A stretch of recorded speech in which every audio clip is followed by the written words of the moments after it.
مش هتصدقيني بقى لو قلتلك لو عندك بطاطس هتحلي بقى جميع مشاكل بشرتك، كمان بقى واحدة بس وصغير.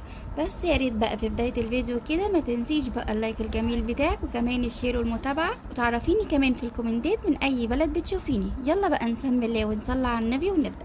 هتجيبي بقى البطاطس وتبشريها بالشكل ده، وكمان تحطي عليها معلقه كبيره من النشا ومعلقه صغيره من العسل الابيض وكمان معلقه كبيره من الحليب، وهتقلبي بقى ده كله كويس جدا وهتحطيهم بقى على بشره نضيفه وتسيبيهم بقى حوالي ربع ساعه. وبعد بقى الربع ساعه دي تفركي بقى بشرتك كويس جدا، وبعد كده بقى تغسليها بالغسول بتاعك وترطبيها.